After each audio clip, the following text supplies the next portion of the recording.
How are you? Good, mate. Nice to see you again. You too, mate.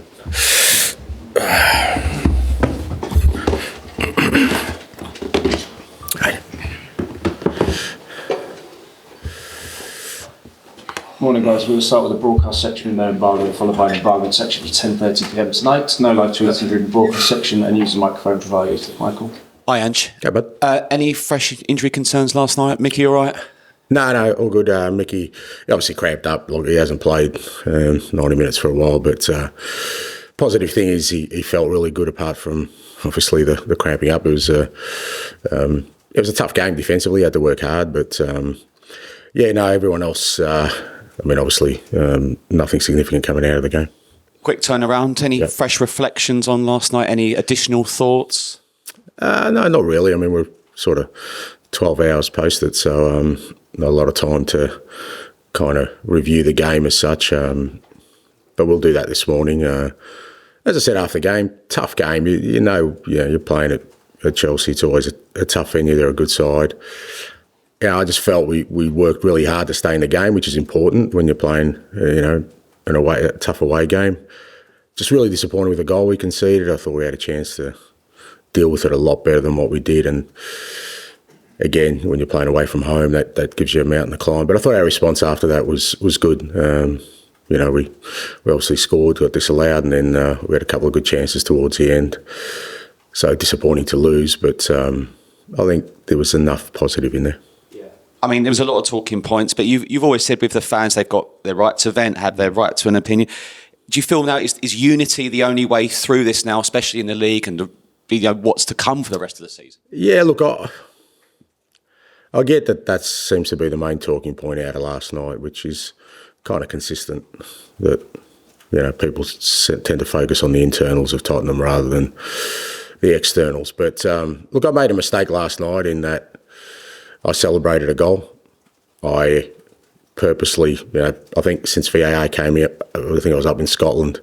I think the first game VAR came in, there was 4 or 5 incidents. We were standing around and I made conscious decision, I'm not going to really, I'll celebrate, but I'm not going to really celebrate goals anymore because there's no point. You've got to wait for everything to get checked off. Last night, I just felt we needed something and getting that goal, which I thought was a cracking goal by Pape. I'd obviously heard the supporters weren't happy, with my decision, which is fine.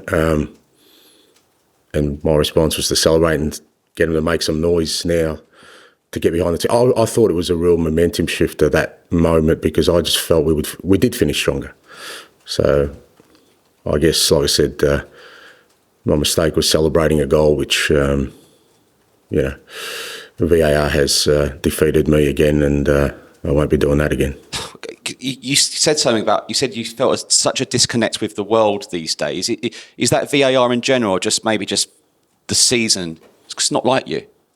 No, I'm talking about VAR. I don't get it how, as human beings, we are just so accepting of everything these days that I don't get it. I don't know. I just thought we had a bit more about us as a race in terms of, fighting against things that derail the core of what we believe in. It's like these things, mate.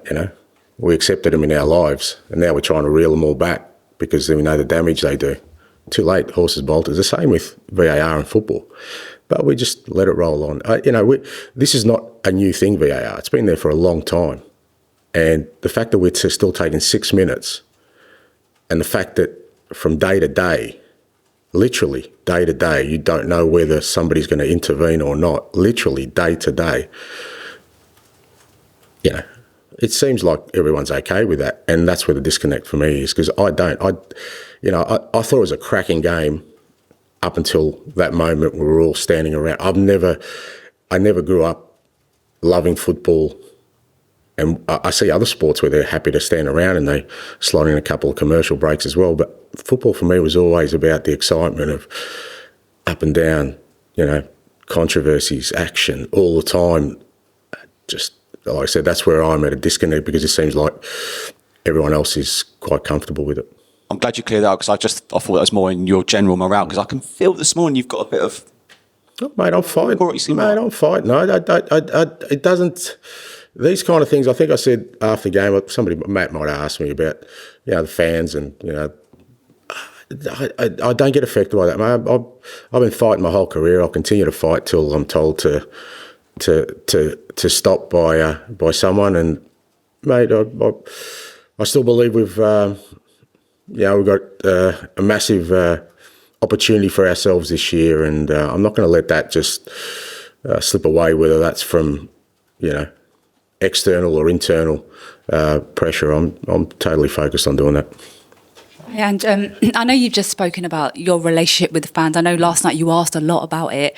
James Maddison, after the game, said that the fans have every right to be angry with the players. But because you know this group of players so well, I mean, how did it make you feel when you saw the anger that the fans were directing towards the players at the ending of the game? Yeah, again, it's I don't know. I feel like, people want me to say something that somehow will change the mood of the fans. Maybe I've just never done that. I've never felt like that's my role. My role is to try and produce teams and play a way that gets the support of the fan base behind what we're doing. It's not unusual that they're quite frustrated and angry at the moment. I get that. But at the same time, I think if anyone looks at that group of players, I understand the criticism towards me because I think I'm in charge of the whole thing, and I think that's fair enough. But if anyone looked at those players last night and thought they weren't trying, or that somehow, resign themselves to their fate, then I'm sorry, they're not watching the right game. I mean, the players are fighting tooth and nail to try and, address our issues, within a really difficult season.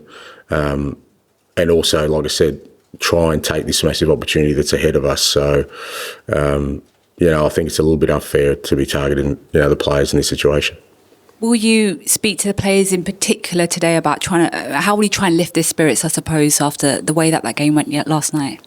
Look, I don't think, there's no other option, but, we've got a game in, 48 hours' time or whatever it is. So leading into a really big game Thursday night. So we just need to, like with all these things, we've certainly, we've copped our fair share of blows this year, and, we just got to dust ourselves off and get out there on Sunday and repeat a lot of what happened last night in terms of effort, in terms of some of our work, improve in a couple of areas and try and get some momentum leading into Thursday.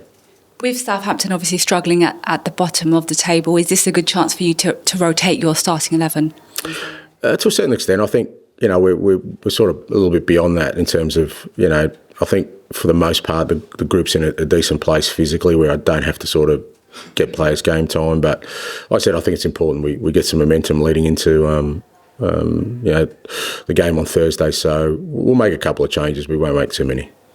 Hi, Ange. Your decision to take Lucas Bergvall off last night was met by some cheers. Can you just explain what your thinking was behind substituting him? I think Luke's been outstanding all year, actually, but I thought last night he just didn't look himself in terms of physically, and I thought we needed some energy and some running power. We knew he'd finish strong, and I thought Pape gave us that. Against Fulham, Archie Gray started in midfield. Is the next couple of weeks an opportunity to play him in what he sees as... Yeah, look, we want to win games of football, so we'll make those decisions. I think we're past the point of just, looking at developing players right now. I think whether it's Archie or any of our players, all they want to do is try and address our current situation and win games of football, and Archie's a big part of that.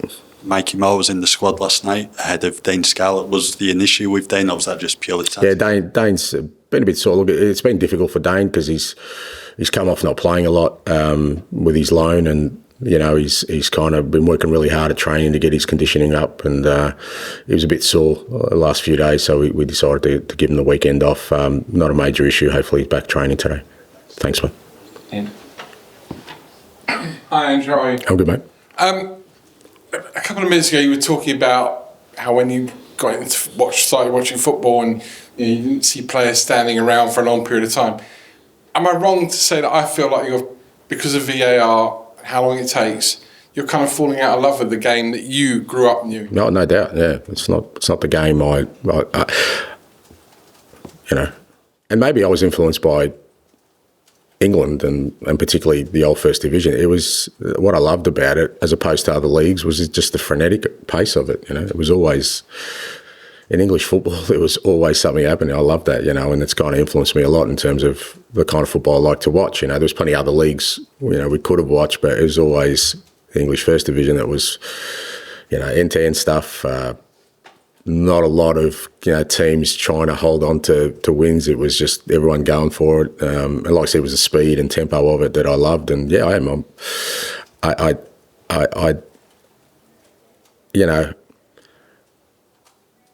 I've tried to sort of design a game plan that has tempo and energy, because I think if you're going to bring people there for an hour and a half of entertainment and engagement, you want them off their seats. You want them, and there was 12 minutes of extra time last night. I mean,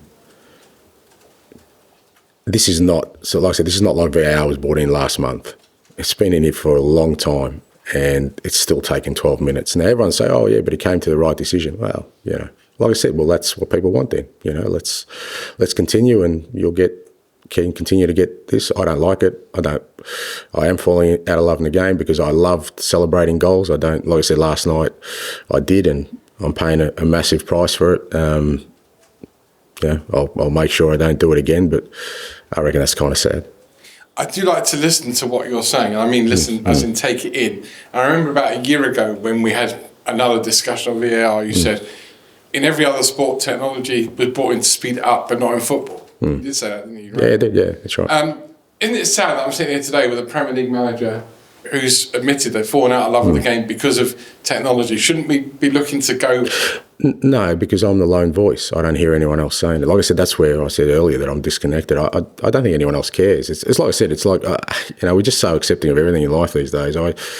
Maybe I come from a different generation where we used to rail against anybody who tried to sort of change fundamentals of our life. But it's, like I said, it's like the same as the phone. It's just like, oh, well, you get a phone and you think, oh, this is great. And now we find out that probably does more damage than good in our lives, and at some point it'll get regulated, but it's too late now.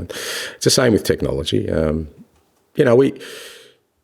was the same game last year here at home where Christian Romero got a red card and a penalty and changed the whole game, maybe changed our season, 12 months later, how can you not sit there and go, well, and you know what? Reflecting on my comments last night, I don't think I mentioned the referee once. I kept talking about the VAR official, which again, I always had the utmost respect for the officials. I sort of prided myself that I never carry on. I'll never get booked. I'll never criticise referees, maybe sometimes decisions, but there's no point in me criticising the referee because he had no involvement last night apart from being dictated by somebody else to go to the screen, And like I said, you always understand there's inconsistencies because each referee, they're a human being. They're going to interpret things a different way. So you kind of know that week to week you'll get some discrepancy, right? But as I said, you watch the Liverpool-Everton game. I think it was Paul Tierney who was VAR official. Now, he was also the official for our Fulham game where I thought Lucas Bergvall should have got a penalty. Now, it's quite obvious that Paul Tierney's got a pretty high threshold. Fair enough. But then the next night we get Jared Gillett, who obviously has a lower threshold. So now it's not just the inconsistency of the officials, the referees. You got another guy now.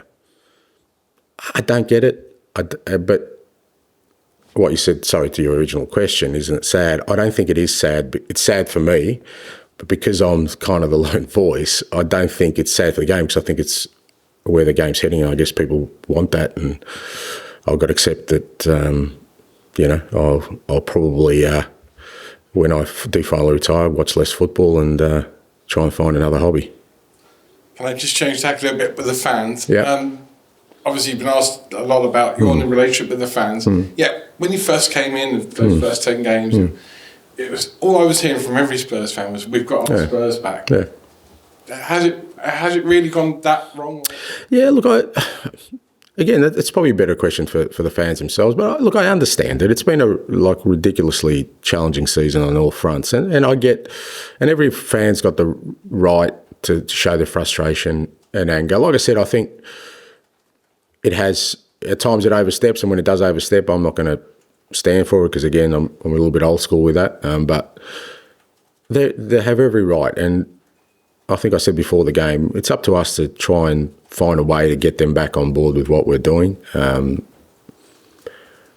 I still can't get away from the fact that we've got a real massive opportunity for ourselves between now and the end of the season. I think it'd be different if that didn't exist. I think it would be a tougher sort of road to navigate. But I'm hoping that, irrespective of how the fans feel about me and what I'm doing and sort of the project we've embarked on, is that, when those games come around, they just get behind the players and the team, because they can make an enormous difference. Yeah. And just wanted to talk a bit about the performance. I certainly saw the work rate last night, but maybe thought the level could have been a bit disappointing given a lot of players came back. I wondered, what do you think we should expect from Spurs at this stage? Well, I think the key to that is, you said the players come back, is that's kind of the first game. So I thought we had to work really hard. And, look, irrespective of how you're going, when you go to Chelsea at their ground, it's always a tough ask, not just for us, but for anyone. I think for the first game where we kind of got some of these players in together as a group, I thought there was some encouraging signs, but obviously there's some areas we need to improve. I thought our build-up play was really good. It's tight ground, very hard to play. I just thought our front third play could have been a little bit more cleaner and clinical. But again, we've got some work to do there, because, obviously Wilson and Dom in particular have missed a large chunk of the season. So,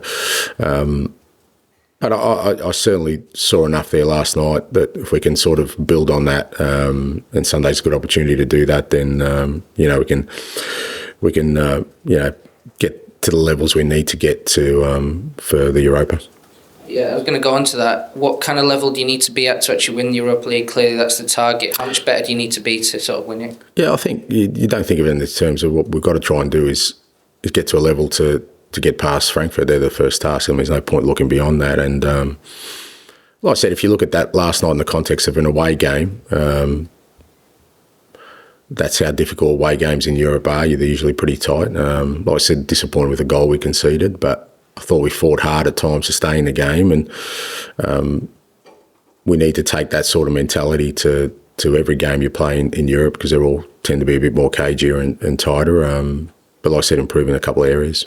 Is that a personal goal of yours as well, to sort of remind people that you can put a great team out, and when you have all the players available, all the tools that you need, to sort of show that in the coming months, before the end of the season?